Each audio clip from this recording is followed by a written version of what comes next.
Hi, today we're gonna go ahead and try to build a small application which will have capability of making a peer-to-peer video call and audio call if you want to.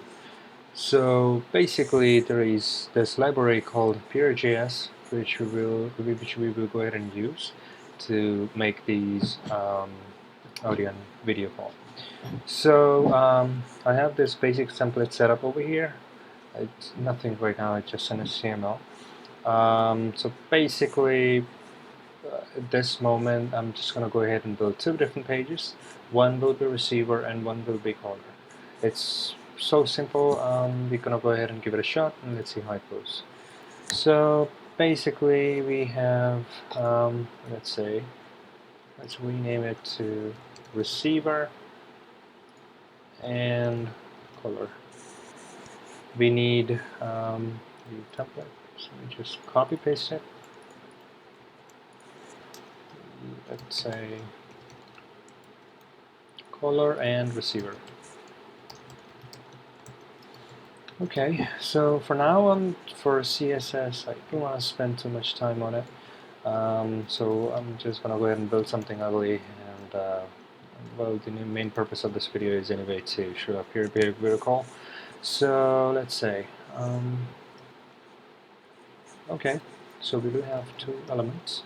One is remote and one is local. Just so we are not confused, I'll just go ahead and tag it remote and local. Pretty sure it already looks ugly. Let's see.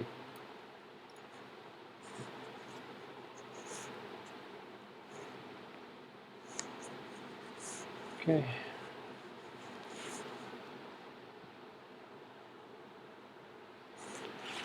Yeah. Okay, anyway, I'll just give it some black color so we know where the video box is. So let's just give it black.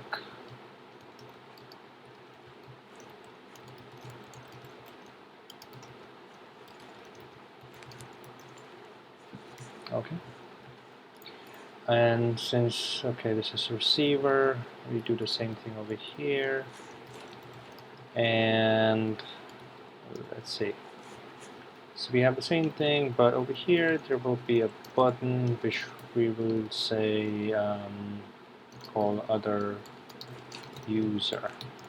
Okay, so we need to now include our JavaScript, and we need Peer.js as well. So let's just grab Peer.js.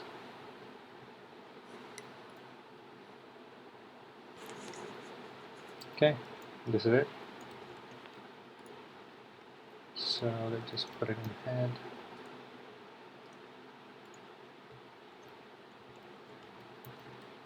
Okay, so if you go to peerjs.com, you can have a look at it and how it's all done. Basically, there are two ways you can do it. One is you can use Peer.js hosted version, in which what is happening is the server will act as an intermediate. So all your peers will connect to the server, and the server will be responsible for doing the connections. But over here, the two ways, one of those two ways is that you use Peer Server Cloud, which is obviously a paid service which you can use, or you can have your own server which will go ahead and be responsible for the communication handling.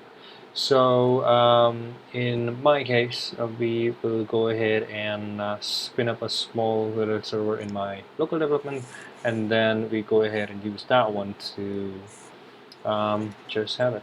So the way you go ahead and you install your own hosted Peer server is there's a package yeah, over here, which you go ahead and install it in your local development environment. I did all these links will be shared in the description. You can go ahead and have a look at it. Basically, you do npm install for the peer, and the peer will go ahead and like, yeah, so you install peer globally, and this command will go ahead and let you work on it. Basically, this is a unique key. You can give it any key, but this key must be provided by the user of the server, so it has to be same, otherwise it won't work like an access token. This is a port number where we will connect, and well, path, I don't think. The part is always, like, at least I use peers because it's peer connection, and we wanna have everything under same domain name. Well, anyway, so we run our script, so it's peer.js, and the port is 9000, and the key for now we'll just call it peer.js, and the path is, for me, I'm just gonna say peers. So this means that the server is listening, and when you put it on a live server, for example, an EC2 instance on AWS, or maybe a droplet on DigitalOcean, you would most probably you will use something like PM2, which will allow you to run some processes in the background, and it should be able to close the SSH connection and still have the server running. Well, anyway, so we have caller and a receiver, so let's just open them side by side. Okay, so caller has the call other user button, and the receiver has nothing at the moment because it's just gonna receive the call.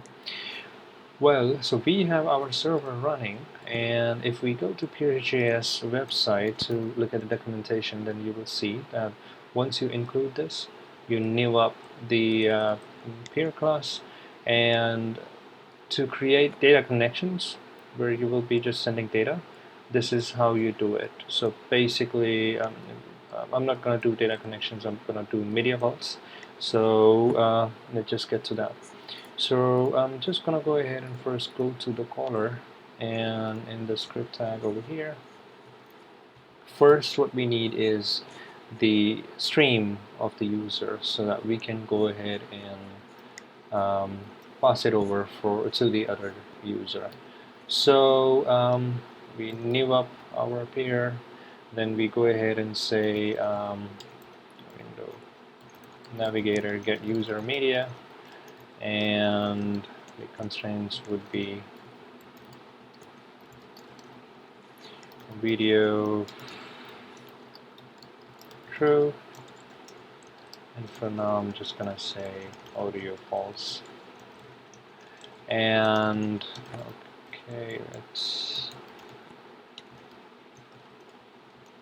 okay, so you get the stream if everything is alright. So and let's catch just to be sure that there is any error or not. So basically, if the user has denied access to their camera, this is where you will know. So we have the stream over here. We will go ahead and wrap it out in a function so that when the button is placed only at that situation, we open the camera. We don't open it by default. So for now, we will just console log the stream and see how it goes. So we say it's a button, and on click it will make the call. Okay, that's the caller.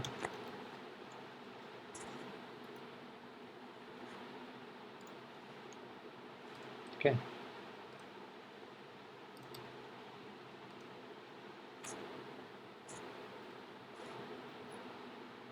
Okay, did we do something wrong here?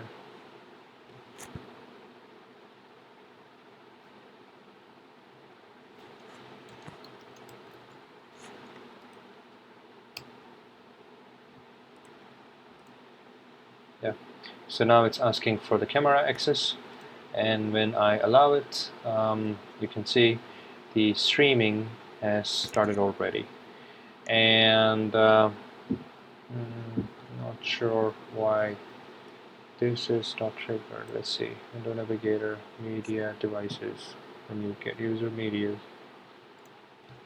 you Okay, sorry. There it is. So we have the stream now.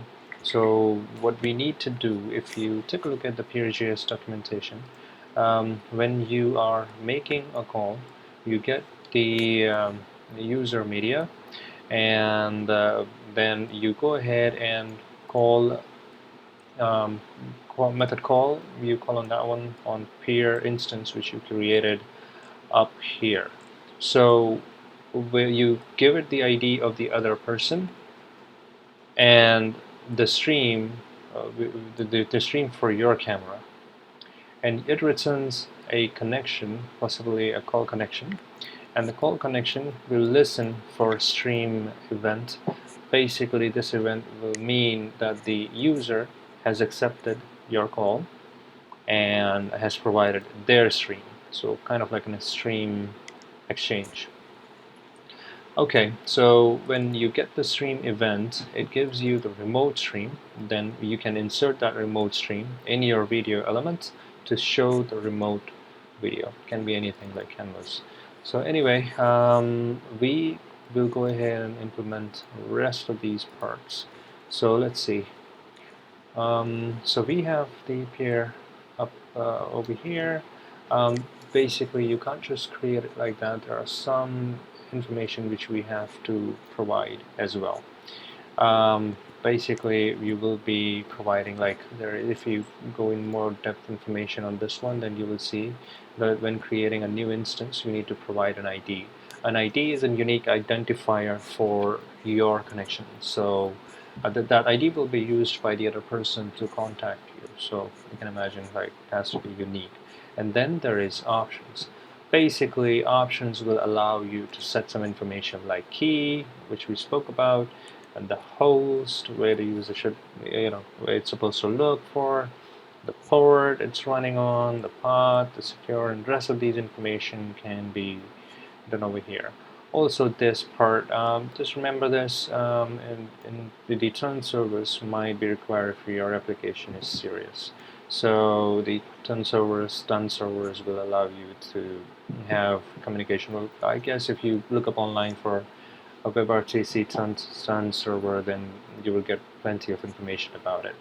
Okay, so we need to go ahead and pass in some information so that it can properly construct our connection.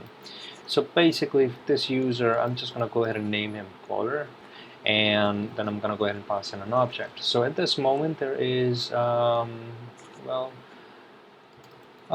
host. I'm just going to say localhost, and I'm going to say port 9000 because that's where my server is running, and the key is, I forgot what was the key.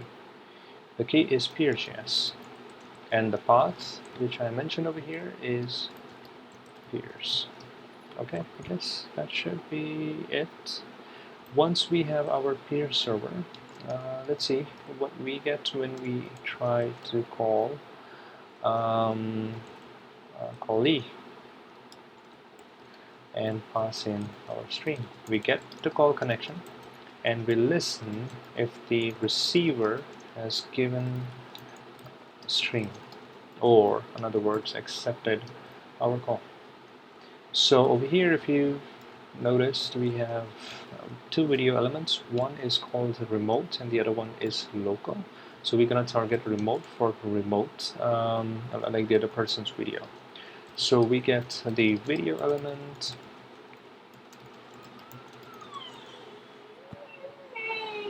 okay, and we have remote. So we set the source object to the remote stream that we are getting, and then we play the video. Over here at the situation, what's going to happen is when the call is being made, we get a call connection, and on stream, obviously the user accepts and that happens. But at a situation where there is a problem, it's going to go ahead and trigger an error message right over here. So for now, we're just going to go ahead and console log it. And after that, we just gonna go ahead and give it a shot, but I guess I should just go ahead and set up a listener for the receiver as well, so that we can you know, get some feedback on the receiver side as well. So we are supposed to do the same thing over here, just like what we did on the caller side, but in a bit different way. So first we construct the object in the similar fashion. So yeah, let's just copy paste that, since we don't need call over here, but we do need streaming. So we will just say answer, or answer, whatever you call it. So okay, so we have the peer object. Then there is a call answer function, and the get user media gets you the stream. We get the stream, and over here we will, by this time we should have a call object. So when we are getting the call object, you can call answer on it, and it will require you to provide your stream. It won't return you a connection, so let's delete that. And okay, so call that answer, so you answer your call. And I don't know, I'm confusing you. Okay, so let's delete everything. So first what we need to do is we need to listen for a call event. Okay, so when we get a call event, what we want to do is we want to first get the stream. So we get stream, then we answer the call. Okay, and if you take a look at the documentation,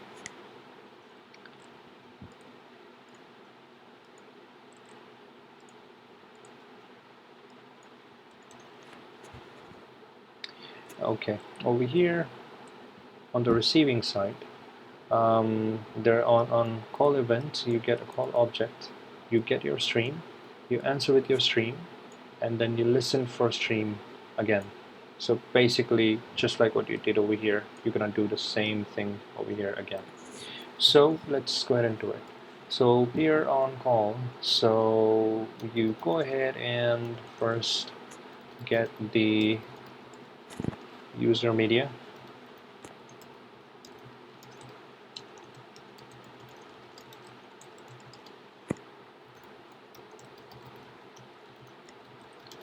And when you get the stream, you go ahead and call answer on stream, and then you go ahead and say on stream, which is a remote stream. You will get the video element, and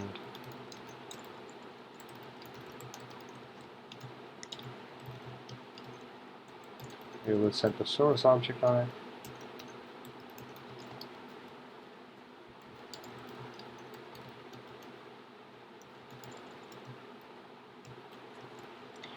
And then you will call video.play. Okay, so you got the stream, you answer the call, you got the stream, you set the stream, that should be it. And also to watch, to see yourself, we can set your stream as well. So we call, let's say, local, and let's get the element local source object, and local, right.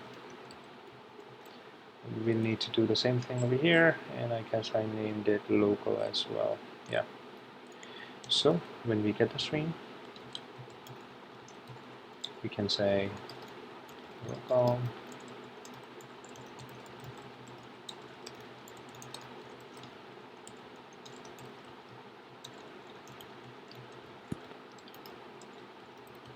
source object,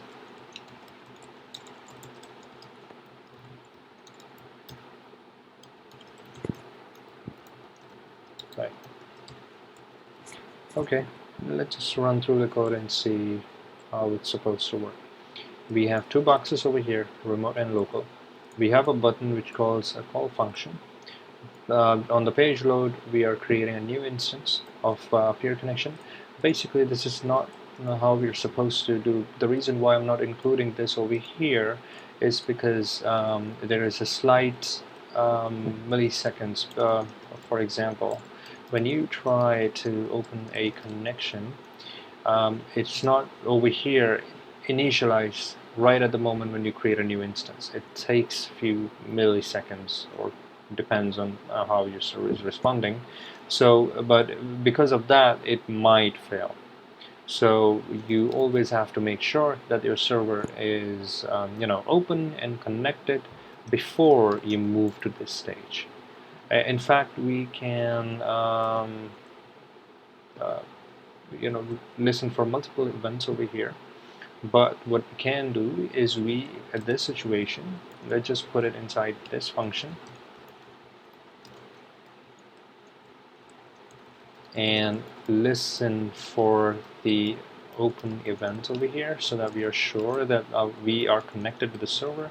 The reason why I wasn't using it over here is because it's too nested right now. But anyway, just dummy stuff. But okay, anyway. Okay, so let's go through it again. So we call the call function. The call function creates a new instance of peer with an ID of caller.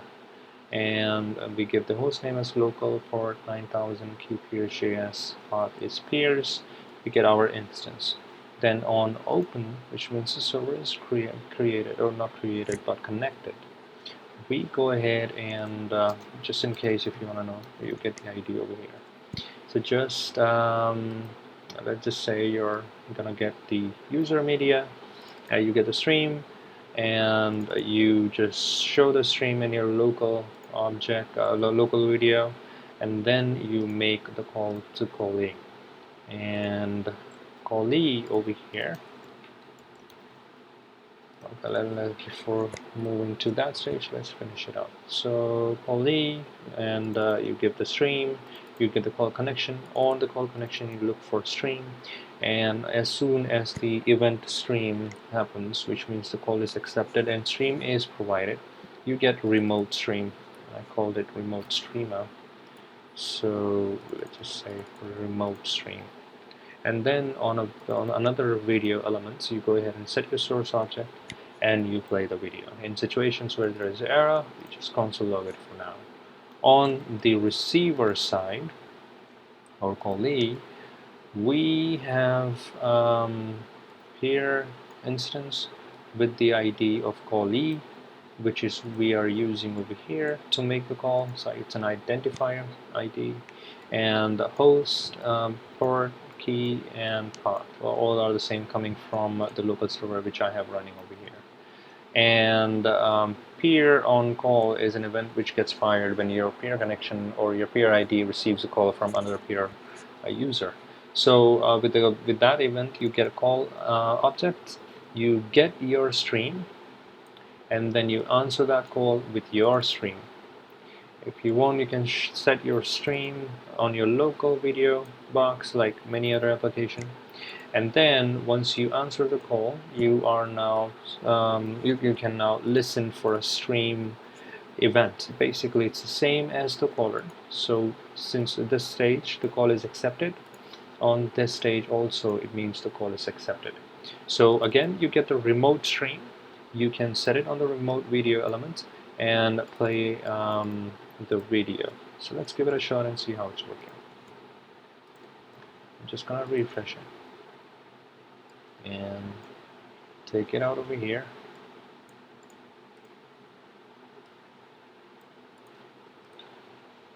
Allow,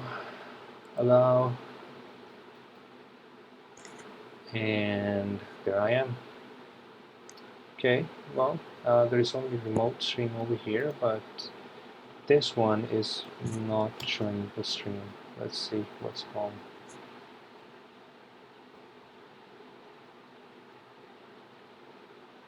Okay, there is a promised rejection.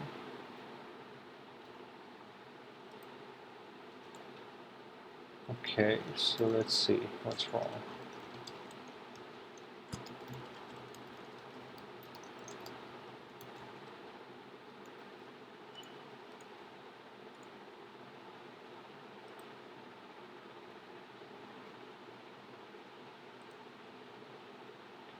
type error. Okay, very clever.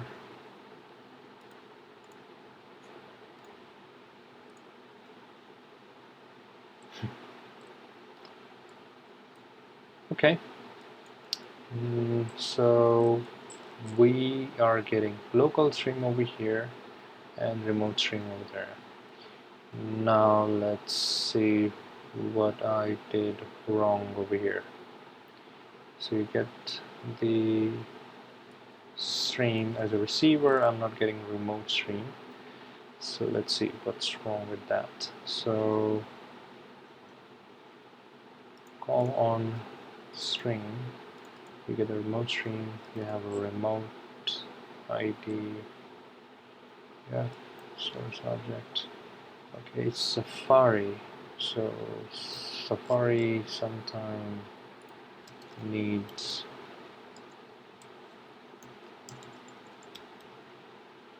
I guess it's called plays inline or something. I would just use Chrome, maybe that's easier.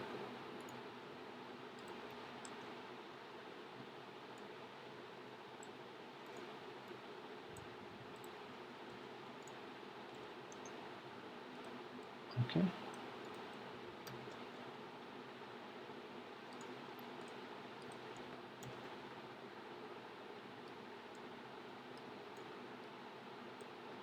Hmm.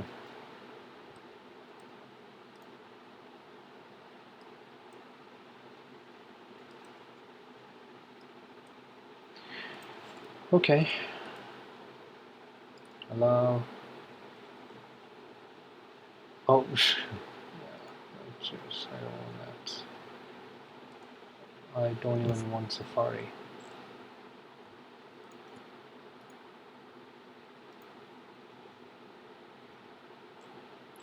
Okay. Okay.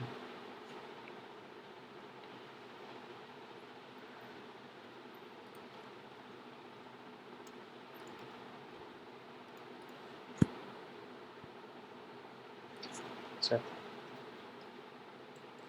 Okay, so well, you have your video call running. There are many things which you have to remember when you are working on this kind of application.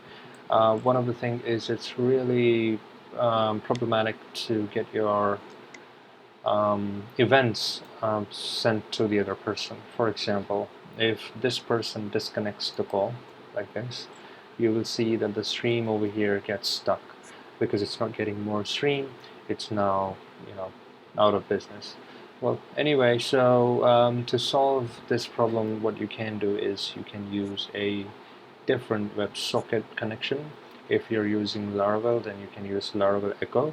And if you're using something else, then Socket.io is something that I guess you can use. There are plenty of decisions you can make on what to use on that part. But anyway, you will need a WebSocket server in order to handle events like call decline and call hang up, and if there is any other issues like there is a server connection issue, then it knows that if the user is online or offline, all that kind of stuff, you can handle it, and it just makes your application much more, just like 2020 application, not like 1960s application. Well, anyway, you get to control more of the view, and you can have like your application behave in a different ways. If it is not able to connect, you can make it connect and so on. All that is possible if you combine this with your um, your WebSocket connections. This was a very vague idea. Basically, I was looking for something like this, but I didn't find it, and that's why I created this video. I'm not professional at creating videos. I'm sorry about all the troubles which happened. And yeah, so there are a couple of things to note. Basically, it is right now you go ahead and you build an application like this, and hopefully not like this what I did, but let's say you build a messenger, and messenger is supposed to have a video call. You call the other person, it works. Let's say you call your cell phone from your computer on a wireless network, It works great, awesome. But at the time when you try to do more tests, then you will see that in some tests there is an error message. Most likely it's going to be ICE candidate fail. Basically, there is like a concept of ICE servers. You will need to look up online for that one. What I'm trying to say is, when you build an application this way, there will be a lot of issues. It won't be that stable. And if you want to make it stable or more stable, you can add a turn server on your application, just to have a fallback on it and see how it goes. On WebRTC, there is like a whole set of videos online available and instructions on how to make it work and how it even works. Right now you can see there are servers like this. It's much more complicated for a simple system like this, but just the reason why I brought up the turn server stuff is because there is this package. This package is straightforward. You can go ahead and install it in a server, and then in peer documentation you will see how to set up your turn server with your peer application. So in situation where it needs to access the turn server in order to make the video call communication possible, then you can do that. You will only the only difference is going to be that you will need to provide a config object, and that needs to have these values in order to provide those stuff. There is this GitHub issues for Peer.js has a lot of information about it, so you can do that. Other areas are the adapter.js is something that gives old version of Safari and other areas, like other browsers, which doesn't fully support WebRTC, or at least it doesn't have a universal way of connecting. In that case, adapter.js is something that gives a ground rule and makes it easier to work on cross-browser functionality. If you search for WebRTC adapter, then you should be able to find it. Yeah. That's it. All you have to do is just include it, and it should be fine. Yeah, that's it. I don't really have any other points which I think is very important for you to know. Yeah, so that's it. Well, this is a context-driven development at this moment. The meaning is that when there is a situation which is very specific to something like a video call, and making it work within a messenger, making it work on situations where it's not able to use the general connectivity, and you have to involve a turn server, and what you do in that case. I guess for some people it will be helpful, so I guess that some people is here. Well, thank you so much. Well, this video quality was terrible, I guess, but in the comment section let me know if it is something that you want me to create again. Not this one, but there are many other topics which I think I can cover up. Let me know if you're interested, and I'll be happy to help you out. Thank you.